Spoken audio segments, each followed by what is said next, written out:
Welcome to HIT's impact on a patient safety culture. This is Lecture A. In this lecture, we will take a deeper dive into the concept of a patient safety culture and the ways in which HIT can support and enhance this culture. In this segment, Dr. Peter Pronovost will share his very successful bloodstream infection story. The principles underlying the success of this initiative are universal and illustrate how you, as a future HIT professional, can help to instill a patient safety culture. This is a recording from a live presentation on October 27, 2010 at the Legg Mason Capital Management Thought Leader Forum. The objective for this lecture of HIT's impact on a patient safety culture is to apply QI tools to the analysis of HIT errors. Thank you, everybody.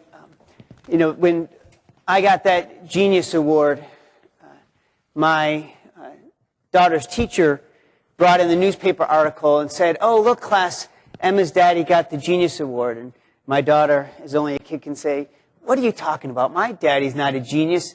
I put peanut butter on his nose and our big yellow lab licks it off his face." What genius would do that?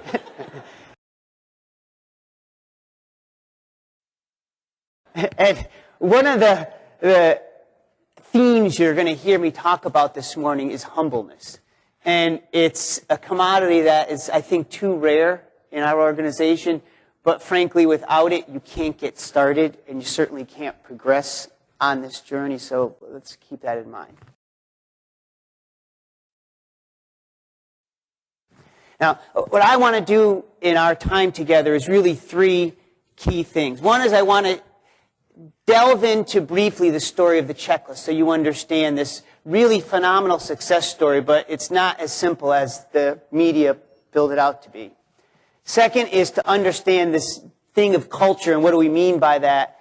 And then third, and perhaps most of our time, talking about what you can do to prevent projects from failing. Because if we look at our success at implementation of quality and safety products, not just here, but frankly around the globe, we have a batting average of around 10%. Most of them fail, and we need to dig into why that is, and perhaps you may be surprised at some of those reasons. So let me begin with this remembering. Some of you may remember that first Apollo mission that circumnavigated the globe. Well, one of the astronauts on that mission, Randy Schnechter, when he was flying over the Middle East, asked what it was like to look at the Middle East from outer space.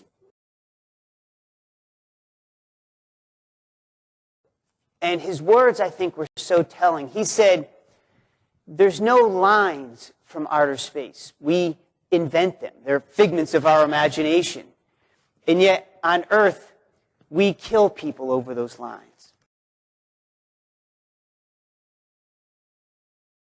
Right? And I think about our efforts in this country to improve safety over the last decades, and I see efforts that have been competitive more than cooperative. Right? We have about 30 different agencies doing work, and none of them talk to each other.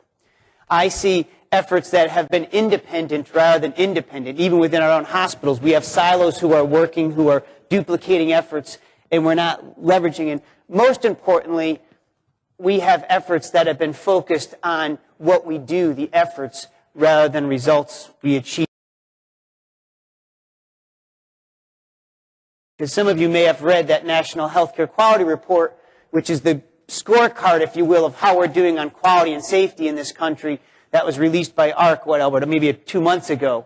And the bottom line is, over the last decade, we're doing a lot. We're doing a lot of rah-rah session. We may be using evidence-based medicine more, but the empiric evidence that patients are dying less or that outcomes have actually improved is virtually non-existent. Now, some of that is because we don't have good measures.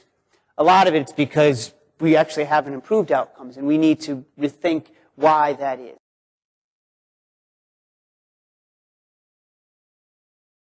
Now, one different and remarkable success story is with central line infection. So let's begin with that story a little bit to understand what happened. The Johns Hopkins Hospital, and Judy well knows this, back in the early 2000, 2001, had amongst the highest bloodstream infection rates in the country. We had a rate, which my own belief now is we should have been shut down if we had that rate now, of somewhere around 11 per 1,000 catheter days. It was exceedingly high. And at the time, all of our docs said, hey, we treat sick patients. That's the way it is. These infections are inevitable. There's nothing we're going to do about it. We're trying hard. But we questioned that. We said, well, are we really doing the best we could? And we went to the Centers for Disease Control, who had a guideline on this, a guideline which, as you know, is the normal way medicine summarizes evidence, that was 200 pages long and had 100 or so recommendations to use. Now, any of you who are clinical will know you're not doing 100 things when you're a busy doctor or nurse or pharmacist on the wards.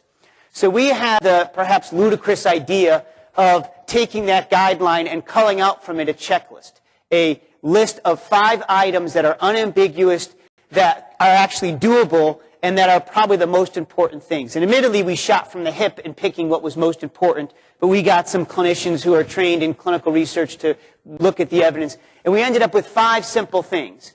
Wash your hands, clean your skin with chlorhexidine, avoid placing catheters in the groin, use full barrier precautions, and ask every day if you still need the catheter. Now, when we looked, we saw our docs were doing those things 30% of the time. 30% of the time. Unbelievable. And so we got into a heated argument where our doc said, Peter, these rates are what they're going to be. We have sick people. I said, okay, let's not argue about how low the rates can go. But let's make sure that every patient gets these 5 evidence-based things, because we all agree we ought to be doing these, and let's just see what happens. So they said, okay, great. So we dug into it as applying the science of safety. And one of the principles of the science of safety is standardizing care. And when we looked at why we weren't doing it, we initially fell into the traditional bad doc, bad nurse. If we whip our docs harder, they'll start doing it. But what we found was our docs had to go to 8 different places to get the equipment needed to comply with that checklist. So caps were in one place, masks were in another, gowns were in another. It was no wonder why they didn't comply, because, like many of you, our docs were busy. And if they had to walk down the hall to get equipment, that was 5 minutes that they wouldn't spend with another patient. And in their mind, and perhaps logically for a utilitarian approach, they said, it's not worth it. If I'm going to take away from another patient, I'm just going to go without the supply, right? But we should have never put them in that position. So we said, okay, let's get a line cart, right? We'll take 8 steps down to 1. We tried it in the SICU and WICU, as many of you know, and that took compliance from 30% up to 70, 75%. Good, but not good enough. Our rates came down from somewhere around 11 to maybe 5 or so. We said, okay, that's great, but docs aren't still doing it all the time. Let's apply the second principle of the science of safety, which is independent checks. So we pulled the doctors and nurses together and said, nurses, I would like you to assist with the doctors placing a catheter and ensure that they comply with these 5 steps on the checklist. And some of our WICU nurses and SICU nurses are here. You would have thought I caused World War III with that. You know, this was a few years ago, but the culture just didn't allow questioning physicians. And the responses from the docs and nurses were so interesting, which is this culture nugget. The nurses said, hey, it's not my job to police the docs, and if I do, I'm going to get my head bit off. You know, it was fascinating. The view of their scope of authority was, perhaps I feel comfortable advocating for psychosocial issues, but not evidence-based practice or safety, and likely a really real and strong history of it not being safe to speak up, because getting their head bit off is probably a daily occurrence in many of our areas. The docs, on the other hand, were equally interesting. They pulled me aside and said, Peter, There is no way you could have a nurse question me in public. It makes me look like I don't know something, right? And what was driving it was this myth that they have to be perfect. Right? They didn't debate the evidence. They didn't debate, should we do this? What they debated was, is it okay for someone to question me, for me to not be perfect? Right? Fascinating psychology. I pulled everyone together and said, is it tenable that we harm patients at Johns Hopkins? And everyone said no. And without going into the psychological literature, there's very good evidence that having people publicly commit to a goal dramatically increases adherence to it. I then said, and do you agree that the items on this checklist are sound, that every patient ought to get them? And they said, yes. That, remarkably, I mean, it almost sounds like fairy dust. And indeed, many of the visitors who came to our hospital would walk around the WICU or the SICU and said, this culture seems like you sprinkled fairy dust, Peter. People are working together. Is it really real? And I said, yeah, go watch it. The interaction isn't confrontational. I think it's because we changed the focus on whether I'm right or you're right to the aligning as the patient as a North Star. We finally realized that rather than battling each other, we're actually on the same team. And the idea of battling, is far too common. And I said, then if we agree on that, how could we possibly allow a patient not to get it because of either ego or afraid of speaking up? So nurses, I need you to speak up. Your patients need you to speak up. As a patient advocate, you have to speak up. And doctors, we have permission to make mistakes. I'm going to forget, you're going to forget. We have permission to not remember to wash our hands. But we don't have permission to needlessly put patients at risk. So if we forget it, it's okay. But if a nurse sees you or whoever that check sees you, you got to go back and fix it because we can't put patients needlessly at risk. Some of you may have known I was doing anesthesia a while ago, and I thought one of the patients had a pneumonia. And so he wanted to get a chest x-ray, and it caused an uproar amongst the surgeon who was doing the case, who said, this is nuts. The patient doesn't have a pneumonia. What are you thinking? I said, yeah, I'm an intensivist. I diagnose pneumonia, many times a week. I know what pneumonia is. I think they have it. And then went on to say, this is just you anesthesiologists want to go home early. You're making me late for clinic. And this is all in front of the patient, right? And completely inappropriate. And so after we had a discussion about it afterwards, to the credit, surgeon apologized to me, but his framing of it was so telling. What he said to me is, Peter, I didn't mean to offend you. I said, your remarks are completely offensive and inappropriate. But in the heat of battle, you have to exaggerate. And I said, wow, that's a fascinating worldview, because I never thought we were battling. I actually thought we were on the same team. And it's remarkable. I think so much of our conflicts, we actually forget that we are on that same team. Okay, so compliance now, nurses are questioning docs. We're up to about 95% compliance with the checklist, and our rates come down to maybe 2.5 or 3. Just remarkable success. Doctors still say, there's no way we can get any lower. We said, well, I'm not sure about that. Let's apply the third principle of the science of safety, which is learn from every defect. So we said, let's start investigating each of these infections that we have to see if we can understand why. Now, that approach does two things. Perhaps most importantly, it changes the mental model from these are inevitable to these are preventable, right? Because once we start labeling them as defects, people dig into it and say, okay, well, they shouldn't happen. Let's look into it and why.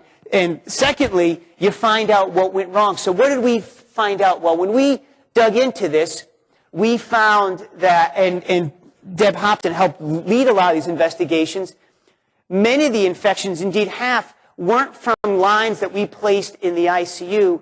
They were from lines that were placed in the operating room. We knew that because the infection developed very quickly within 2 days in the ICU, and they didn't get a new catheter placed. But we hadn't at the time taken the intervention to the operating rooms. So now we had some evidence. We went to the anesthesia leaders and said, hey, you need to start using this approach in the operating room. We have pretty good data that half of the infections that we have are from the catheters that you're placing.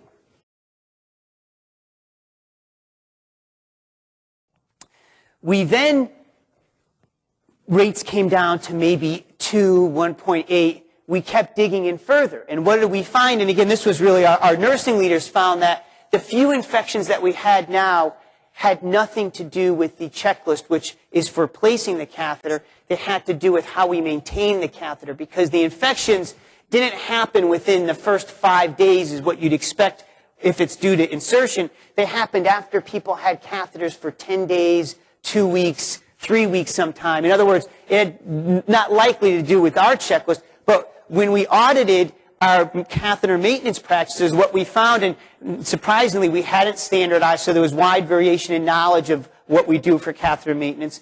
There was wide variation in practice, and it's hard. Many of the catheters are falling off. The direct dressings don't stick. So we, again, mostly collaborating with nursing, got new dressings that actually stay on at IJ much better.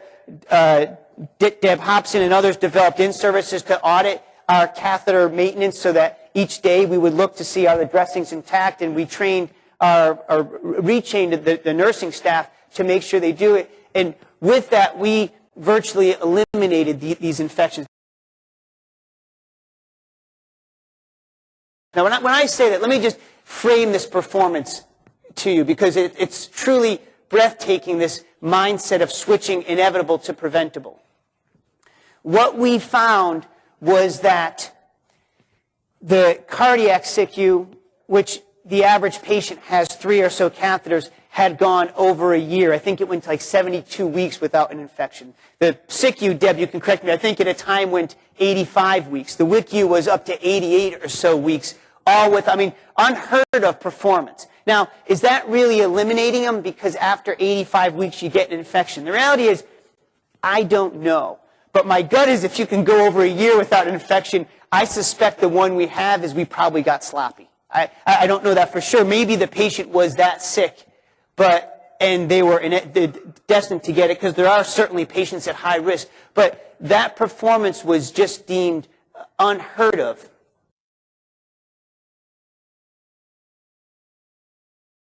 Now, that effort, and then the subsequent effort, where some of you may be aware of, we took this program and put it in the whole state of Michigan, and remarkably got the same results as Michigan. Essentially eliminated infections in over 100 ICUs.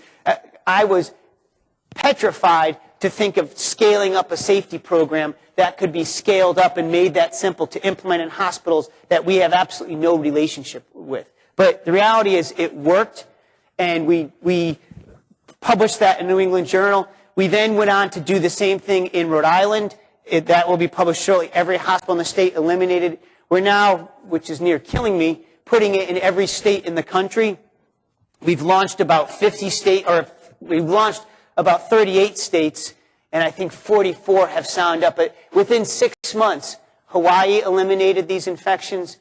About 75% of the hospitals in Ohio have signed up, eliminated these infections. Half the hospitals in New Jersey signed up, eliminated these infections. Half of the hospitals in Georgia signed up, eliminated infections. It's remarkable that this model works. So what is this model? Well, I wish I can tell you I understand it really deeper of what happened, but I don't. But I know that it's not just the checklist that the press says it is. And the reason why I know that is when we went to go to take this outside to other hospitals, I hear some very common things. I hear, oh, we're using the checklist. And I say, great, yeah, but the public really cares about your infection rates. I don't really care about the checklist. What are they? And uniformly, the answer is we either don't know or our rates are high. But most importantly, it's the question, the responses I get when I talk to nurses. And I think this is perhaps the most indicting statement of our medical culture.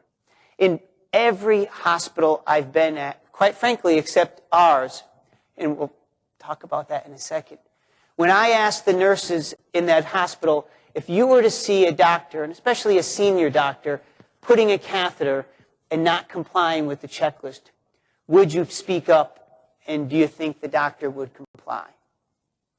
And literally in every hospital in this country, I'm laughed at as if I'm nuts. The nurses say, are you crazy, Peter? There is no way we have that culture to support it. Now I want you to think back for a second. Now, just take a step back. Nobody debates the evidence, right? And the use of this darn thing, saved probably 20,000 lives this year. Right? 31,000 people die from central line-associated bloodstream infections. It's a high mortality of all of our central line infections.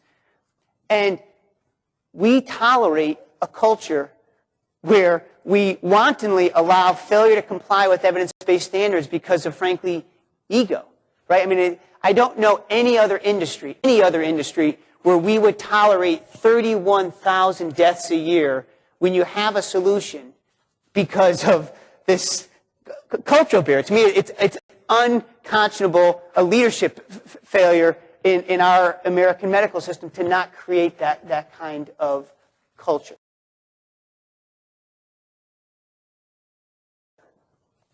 To put this into context for you, how many of you have seen the Toyota's CEO's apology on TV? Did all of you see that? Yeah. So that got, a week's frontline attention of all the national newspapers, of CNN all the time. Do you know how many people died from that brake problem? Does anyone know? Got a lot of attention. 4 per year for 5 years. 4. 20 patients total died, and the CEO of Toyota was on national television publicly apologizing for it. Right? 31,000 people die each year from these infections. And we know from your good work here that they're entirely preventable. And yet we tolerate a culture where around the country nurses routinely say, and not only is it not possible, I'm laughed at. It's so extreme that they truly laugh. They say, you must be crazy, Peter. What planet do you live on? Now, let me tell you what culture we achieved here with this, and we'll go into how we did that. This concludes Lecture A of HIT's impact on a patient safety culture. In summary, despite massive efforts, healthcare quality and safety have not significantly improved. It takes teamwork and cooperation to achieve lasting improvement. There have been pockets of success, most notably with respect to national efforts to improve central line bloodstream infection rates. Keys to success in that initiative have been 3 of the science of safety principles: standardization, independent checks, and learning from every defect.